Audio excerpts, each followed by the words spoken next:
Deus, Pai seja convosco. Vamos dar continuidade à nossa disciplina de Pentateuco. Aí os alunos do segundo ano.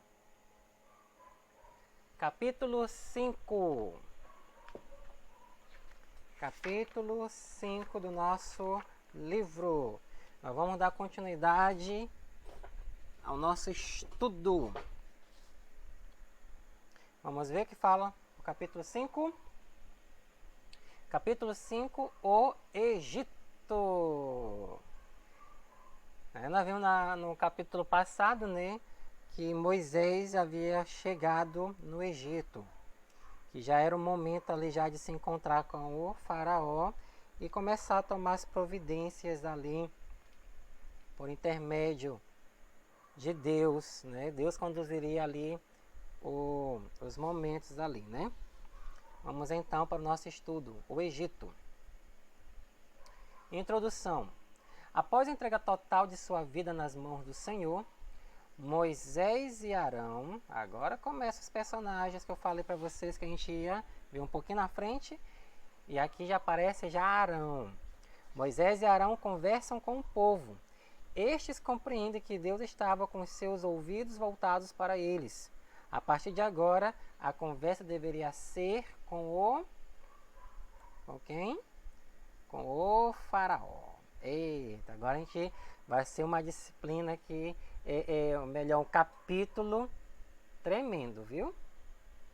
Isso aqui é um capítulo gostoso, que todo mundo aqui também já conhece as partes que nós vamos estudar aqui nesse momento, ok? E vão grifando, tá? Aí no livro de vocês essas partes importantes. Tópico 1, o encontro com o faraó. Tudo começou com uma audiência concedida pelo faraó a Moisés e a Arão. No Egito, o rei geralmente era considerado um deus. O faraó impediu a saída do povo para ir adorar a Deus e ainda aumentou o seu trabalho. O faraó, no entanto, zombou de suas palavras, e então Moisés fez em sua presença os mesmos prodígios que havia feito no Monte Sinai. No segundo momento da visita de Moisés ao faraó, Deus deixou claro que não abriria mão da libertação de seu povo. Então Deus ordenou que Moisés restabelecesse a confiança dos israelitas. Então, querido, aqui Moisés fez de tudo no primeiro momento, junto com Arão, para que o próprio faraó pudesse libertar o povo. Mas ele sempre foi duro de coração ali para com isso, né? E vamos continuar a nossa aula. Tópico 2. Vou marcando aí na apostila de vocês que eu fiz só um resumo, e aí no livro vocês estudem ele a fundo, tá bom? Depois de Moisés e Arão comunicarem a vontade de Deus ao faraó, eles se viram obrigados a executar os sinais maravilhosos que Deus lhes concedera. Segundo Scofield, devemos compreender a classificação das 10 pragas da seguinte forma. Ele classificou aqui as pragas em quatro partes, né? Repugnantes. Quais foram? Água suja de sangue, rãs e piolhos. Dolorosas. Moscas que picavam e úlceras. Apavorantes. Saraiva, gafanhotos e trevas. E, por fim, esmagadoras, que foi a morte dos primogênitos. E aí no livro vocês podem ver, tá? Isso aqui mais a fundo, ok? E vão marcando aí, vão grifando. Isso será muito importante para a atividade final da disciplina, ok? Então vamos ver aqui as 10 pragas do Egito. Coloquei umas imagens aqui para a gente animar um pouco a nossa aula, tá? E a gente vê aqui as 10 pragas. Qual foi a primeira praga? Sangue. Sangue em todo o território egípcio. Todas as águas foram transformadas em sangue. A segunda praga foi as rãs. Segunda praga, rã, as rãs. A terceira praga, a praga de piolhos. A praga de piolhos. A quarta praga, a praga das moscas. A quinta praga, peste nos animais. A sexta praga, úlcera nos homens e animais. Prosseguindo, a sétima praga, saraiva. A oitava praga, gafanhotos. A décima praga, trevas por toda a terra do Egito. E por último, a décima praga, a morte de todos os primogênitos. As pragas tinham o objetivo de libertar Israel do Egito. Deus pretendia também derrubar todos os deuses egípcios, mostrando através dessas pragas a impotência deles. Ou seja, que eles não eram páreo para o poder do nosso Deus, o Deus a quem nos fez. Né? E aí no livro vocês vão ver ali como aconteceu, explicando cada uma dessas pragas, tá ok? Então aqui eu coloquei um quadro para a gente analisar abaixo e observe quais deuses egípcios foram afetados pelas pragas. A primeira praga, que foi água e sangue, a área atingida foi o rio Nilo. E qual foi a divindade tocada? Api. Eu acho que é assim o nome, né? Eu vou ler do jeito que está escrito aqui, tá, pessoal? Segunda praga, a praga de rãs. A área atingida, as casas. E qual foi a divindade tocada? Api e Ecté. A terceira praga, piolhos. Área atingida, homens e gados. Divindade tocada. O pó da terra era sagrado. Coisa estranha, né? Quarta praga, enxame de moscas. Área atingida, todos os lugares. Divindade tocada, Kéfera ou Képer.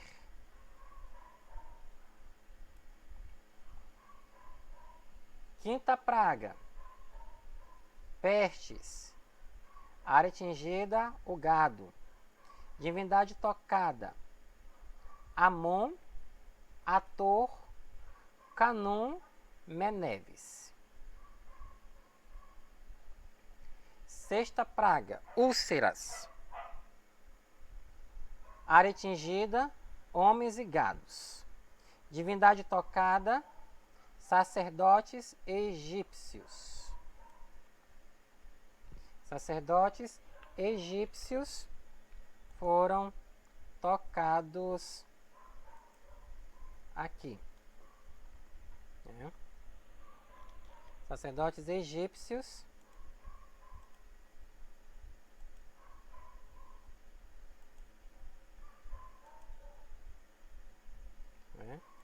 prosseguindo aqui, sétima praga foi a saraiva. A área atingida, a natureza e a divindade, todas elas. Oitava praga, gafanhotos. A área atingida, a natureza e a divindade tocada, Ísis e Serafins. Nona praga, trevas. Área atingida, todo o país. Divindade tocada, Ra, o deus solar e Faraó. Esses foram a divindade tocada. E a 10ª praga e a última, morte dos primogênitos, área atingida, as famílias. E a divindade tocada, Faraó e Taurete, ou Taurê, né? Não sei como é que se pronuncia, né? Mas essa é uma tabela de análise que nós podemos... E também tem aí no seu livro também essa tabelinha aí que você pode estar lendo minuciosamente ela aí direitinho, ok? Tópico 3, a saída do Egito. A saída do Egito foi o acontecimento mais marcante. Aqui, ó. A saída do Egito foi o acontecimento mais marcante que ocorreu ao povo hebreu, porque marcou a libertação da opressão e deu-lhe a possibilidade de possuir uma terra e governo próprios e de ser uma nação. A Páscoa em hebraico chama-se Pesach, ou Pessais, cujo significado está relacionado ao procedimento do anjo que tinha a missão de executar o juízo divino no Egito. A libertação passa a ser comemorada pelos hebreus como um momento de comunhão de libertação, de intervenção especial de Deus em suas vidas e história. A Páscoa trouxe ao povo a noção de culto, coisas que eles não tinham ainda até o presente momento, né? Vão grifando aí, tá? No livro de vocês, que são pontos importantes que vocês vão precisar para a atividade avaliativa no final da disciplina. A primeira Páscoa. O ano judaico tinha começado no mês de Tisri, perto do equinócio do outono. O mês que sucedeu a saída do Egito era Abib, no equinócio da primavera. Os judeus começaram agora o seu ano civil no mês de Tisri e o ano sagrado iniciava-se no mês de Abib. Tá? Isso é o começo do calendário judaico. O calendário deles é diferente do nosso. A travessia do Mar Vermelho. Depois dele terem saído lá do Egito, né, o faraó novamente teve seu coração endurecido por Deus. Êxodo, capítulo 14, verso 4. Ele reavaliou a libertação dos israelitas, analisou o número de trabalhadores que havia perdido, estava frustrado com as derrotas e agora inicia a perseguição no deserto. Quando os israelitas perceberam que o exército faraó estava se aproximando, murmuraram. Moisés clama ao Senhor e este diz: dize aos filhos de Israel que marchem.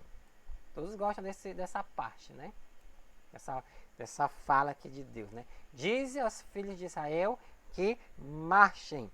Naquela noite ocorreu a travessia. O exército os perseguia e quando todos os filhos de Israel estavam salvos, o mar voltou ao seu curso normal, engolindo todos os soldados egípcios que estavam no caminho. E não vou nem prolongar um pouco na história, porque todo mundo já conhece a história, né, da travessia e não tem por que eu estar comentando ou contando a história aqui. Mas vocês leiam na apostila, tá? Os desafios no deserto. Então, eles cumpriram aí umas missões não tão bacanas, né? O primeiro desafio já havia passado. Agora o povo estava alegre, celebrando a vitória da libertação do Egito. Veja alguns episódios que aconteceram depois da saída do Egito e da travessia do Mar Vermelho. A primeira é em Êxodo capítulo 15, verso 22. Águas de Mara. O que aconteceu lá? Depois de 3 dias caminhando pelo deserto, eles não encontraram água alguma. Desta caminhada chegaram em Mara, mas a água que eles encontraram era amarga e imprópria para beber. Assim Moisés clamou ao Senhor e ele deixou a água potável. Viu? Então lá a Bíblia fala que Deus pediu para Moisés jogar um galho de uma árvore dentro destas águas e assim a água se tornou saudável para que eles pudessem beber. O segundo e o terceiro episódio estão lá em Êxodo, capítulo 16, verso 3 e verso 15 ao 29, que o primeiro foi o maná. O Senhor fala a Moisés que irá mandar chover pão do céu, o maná. Existe uma regra básica para colher e não estragar o alimento, né? As pessoas colhiam aquela porção do dia, né? Eu creio que caía pela manhã o maná, eles colhiam uma boa parte que servia para por todo o dia, né? Manhã, tarde e noite, né? E no outro dia novamente eles tinham o maná de novo. Mas teve uns que colhiam demais, achando que não ia ter, e ele se estragava, né? E o segundo episódio foi as codornizes. Foram enviadas por Deus para satisfazer o desejo de carne que havia no povo.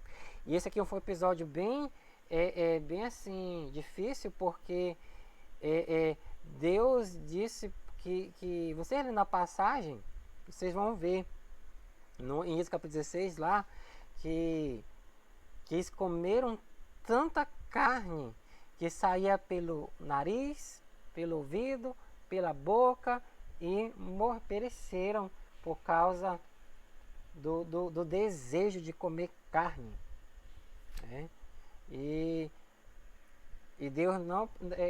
Deus ia prover o alimento para eles, né? Mas esse é só um resumo que vocês aí possam ler no livro de vocês e na Bíblia também. Na Bíblia é muito mais bonito do que aqui no resumo. Vamos prosseguir a nossa aula. O outro episódio está em Êxodo capítulo 17, verso 5. A pedra de Refidim. Moisés deveria ferir a rocha da qual sairia água. A água que saiu supriu todas as necessidades do povo. E por fim, Êxodo 18, do 1 ao 27, Jetro viu que Moisés tinha muito trabalho, mediante um conselho, sugeriu que ele dividisse responsabilidades. Moisés julgaria os casos mais importantes, ao passo que casos mais simples seriam julgados pelos líderes escolhidos para tal tarefa. E assim Moisés aplicou a sugestão de seu sogro ao povo. Então assim, Moisés estava sendo tudo, um líder, juiz, né? E todos os problemas ali da nação vinham. E ainda bem que Moisés sempre teve um sogro muito bom, que dava ótimos conselhos para ele, né? Tópico 4. Não esqueçam de ler a apostila de vocês, viu? O capítulo é muito grande. Eu fiz aqui somente os pontos mais importantes para a gente poder ter essa aula bem agradável e gostosa. Tópico 4. A revelação. No primeiro dia do terceiro mês da saída dos filhos de Israel da terra do Egito, tendo partido de Refidim, chegaram ao deserto de Sinai, no qual acamparam em frente do monte. Olha que lindo, né? O Monte Sinai. Eu tenho vontade de um dia, quem sabe, ir lá conhecer este monte, lá em Israel. Para estabelecer um pacto com o povo, Deus criou regras no monte em chamas. Estas regras, então, estão nas 10 palavras da lei, ou como conhecemos naturalmente, os 10 mandamentos, que está lá em Êxodo, capítulo 20, verso 1 ao 17. Aí você pega a sua Bíblia e grifa lá na sua Bíblia, tá bom? Mas aqui também nós temos também na nossa apostila. Vamos prosseguir. Os 10 mandamentos. Está aí as tábuas da lei, né? Não terás outro deuses diante de mim. Não farás para ti imagem de escultura. Não as adorarás. Não tomarás o nome do Senhor em vão. Lembra-te do dia de sábado para o santificar. Honrai pai e mãe. Não matarás. Não adulterarás. Não furtarás. Não dirás falso testemunho e não cobiçarás. Então, em Êxodo capítulo 20, você vai encontrar bem maior. Aqui é só um resumo.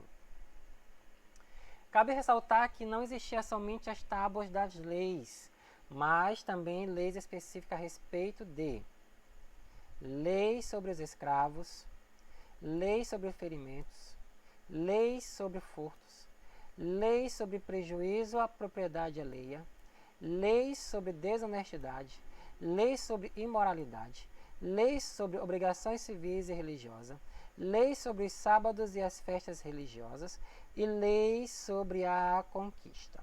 Aqui,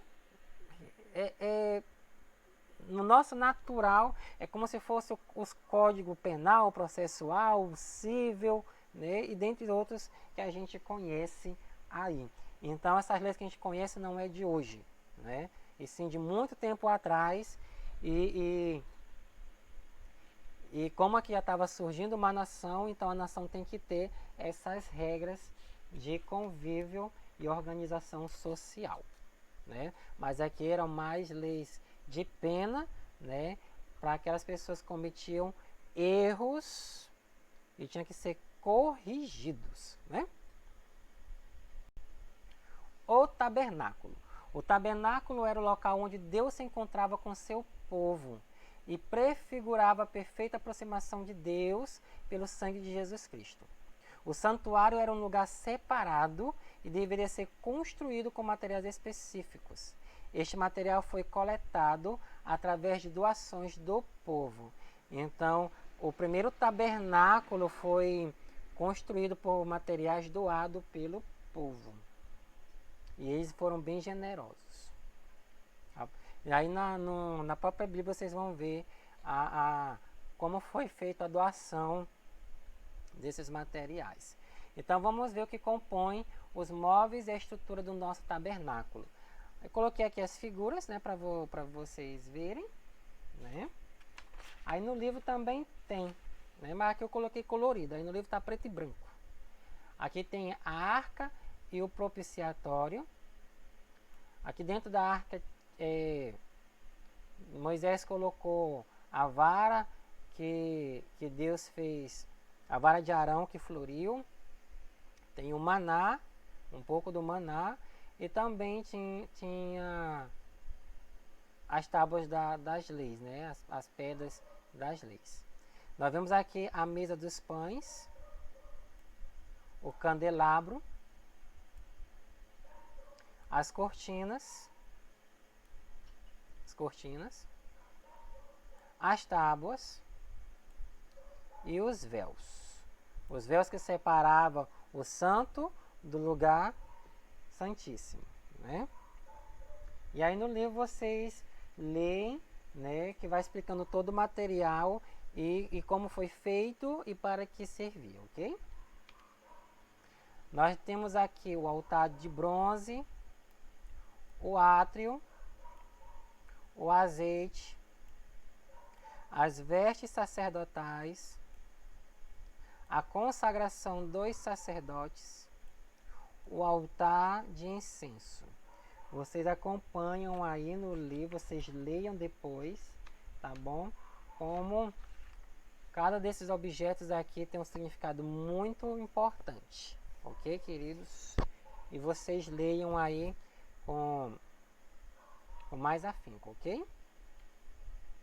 Nós temos a bacia de bronze, o óleo da unção e o incenso. Viu? Aí também está aí também no livro, tá? E está bem explicadinho também esses objetos também do tabernáculo. O bezerro de ouro. O povo estava acreditando que Moisés não retornaria mais do monte de Deus.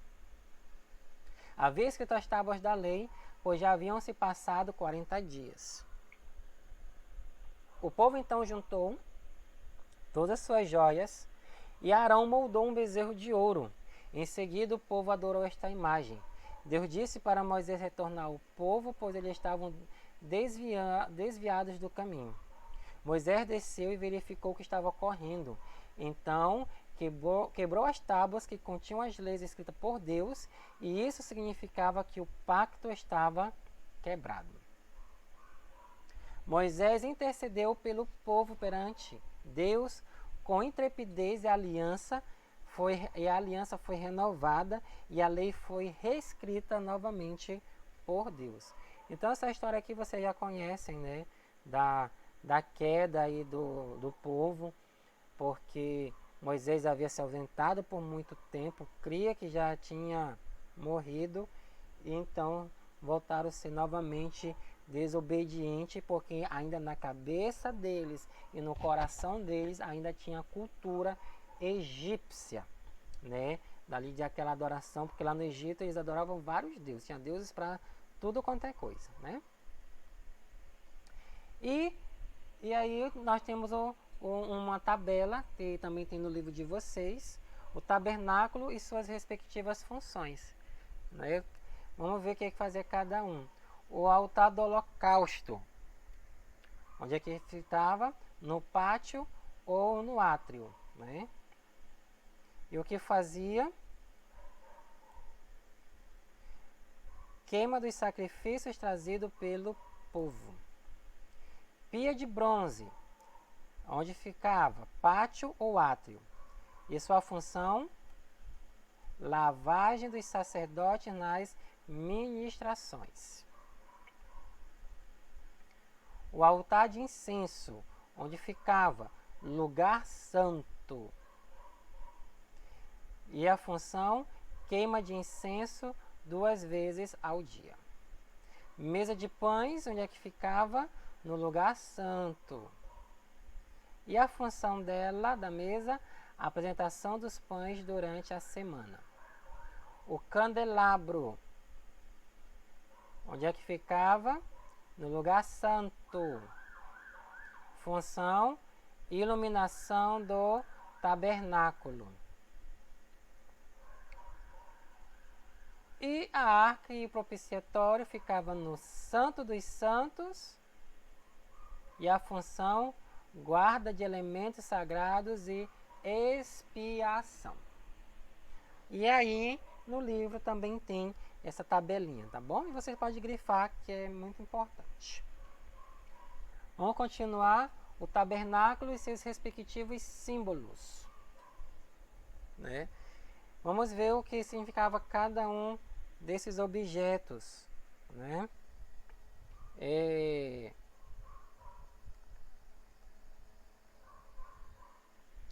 Então vamos lá, um móvel, altar do holocausto, simbolismo em Cristo. Cristo, o Cordeiro de Deus que tira o pecado do mundo. E o simbolismo na nossa vida cristã, necessidade de confissão e busca de perdão. A pia, simbolismo em Cristo. Cristo, a água da vida que limpa o crente. Simbolismo na nossa vida cristã, necessidade de santificação diária e purificação pessoal. O altar do incenso, simbolismo em Cristo. Cristo, nosso intercessor. Simbolismo na vida cristã, necessidade de vida diária de oração e adoração. Mesa de pães, simbolismo em Cristo.